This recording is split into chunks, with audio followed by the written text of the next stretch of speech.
Hello, my name is Geogen and welcome back to Armored Warfare. Today I'm going to be showing you a replay via the new work in progress replay system that's been introduced in 014.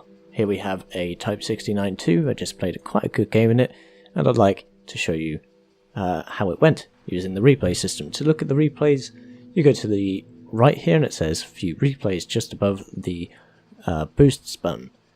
Click on it. And when you first load the game after updating, it will say record matches and there won't be a red dot.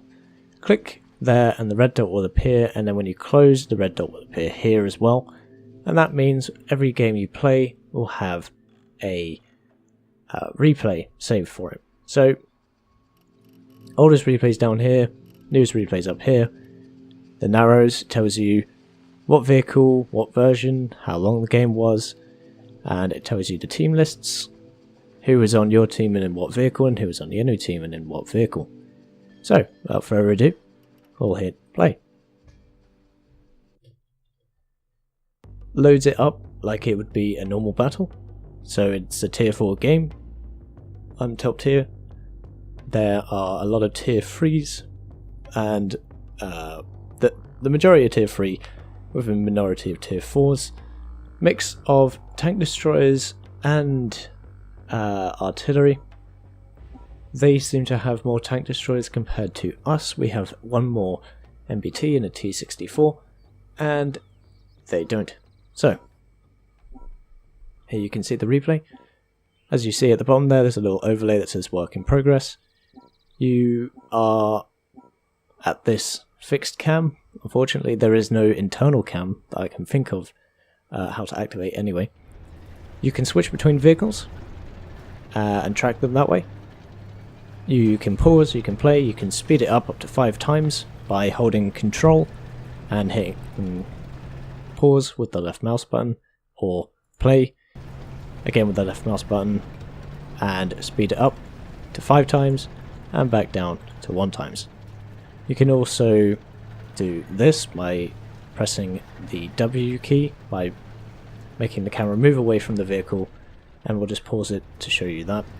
Moving away from the vehicle by pressing W, A, S and D to move right, left, forward and back. To go up you press space, and to go down you press C.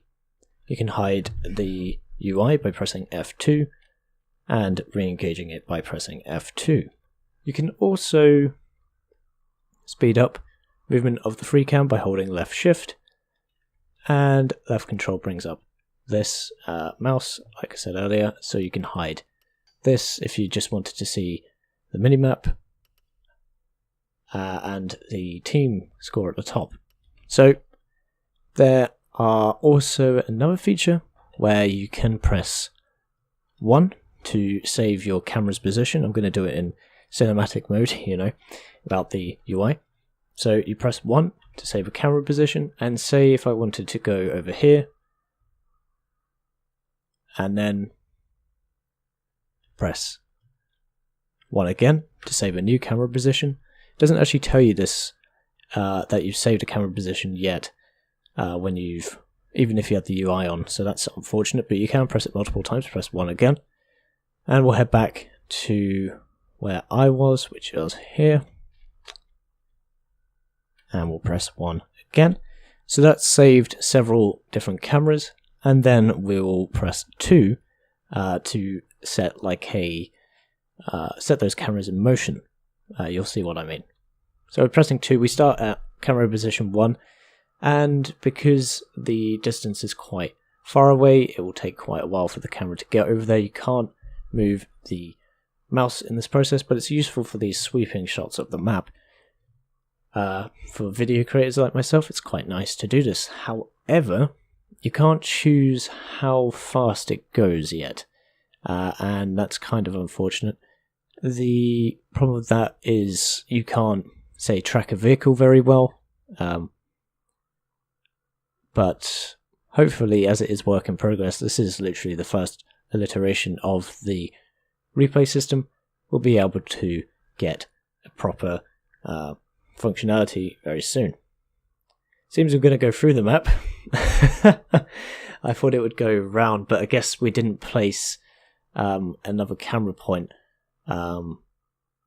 where we spawn. So we go through the world, I guess. That's fair enough. And here we are at the final camera point.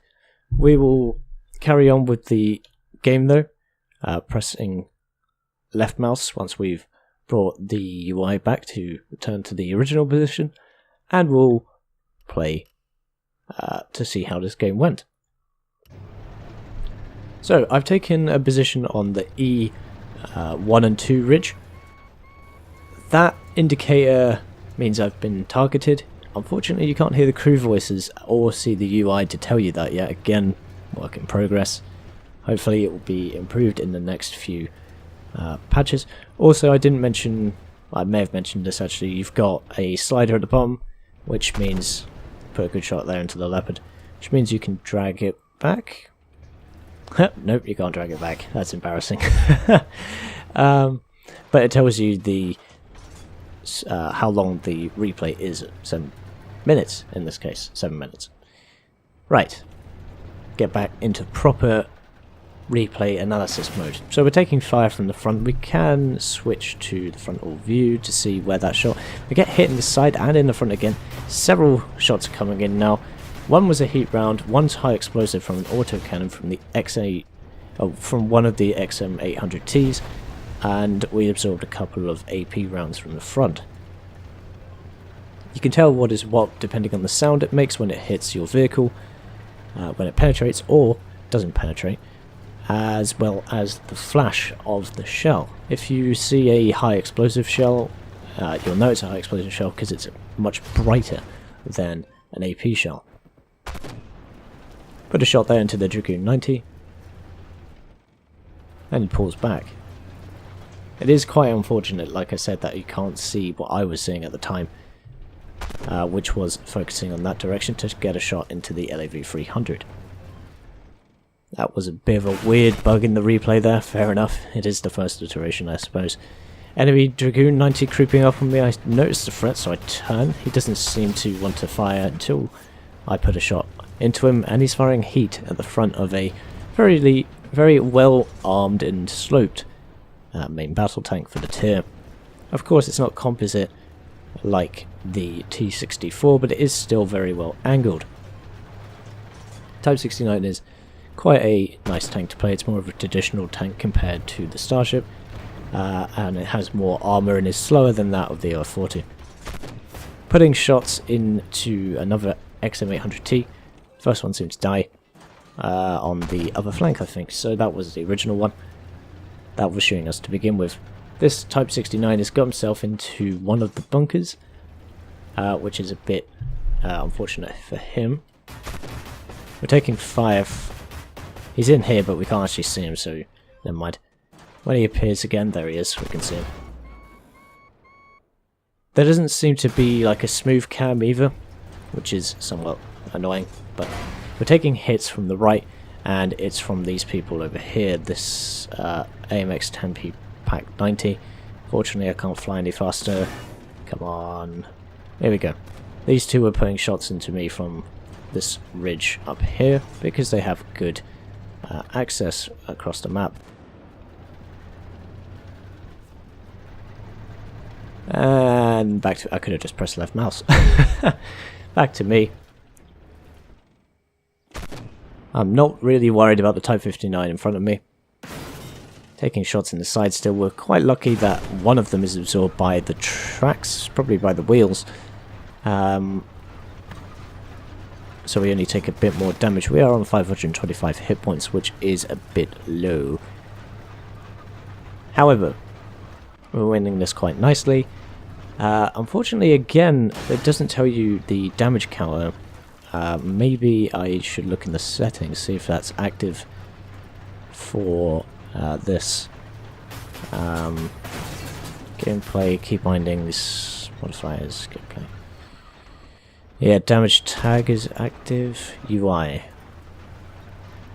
Hit details. Yeah, they are active, it's just they're not active in the replays. Ah, unfortunate. Hopefully this will be addressed. So, we can speed it up a little bit as this vehicle is quite slow. Speed it up to 3 times. Bit of a dodgy FPS there, but never mind. That's just my machine.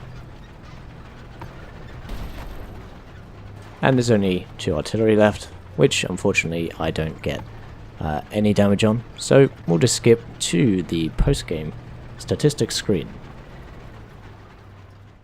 There we go. I still have to record this in my normal setup, but 3,966 damage, 7 assists, 700 spotting damage, the iron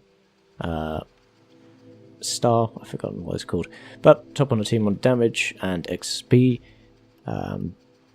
15 hits out of the 15 shots we fired, and 3,500 damage absorbed. So there you go, the Type 69-2 is quite a decent tank, and some of the replay functionality is in-game at the moment, but as I keep saying, there are problems with it. The certain UI elements are missing. The sounds are there for, say, when the person is, or when the vehicle, such as my own, is highlighted by an AFV. The first person view is not there in terms of looking down the sights. There isn't a smooth cam option. There are things that could be implemented, but it is a first try or a first release, so fine.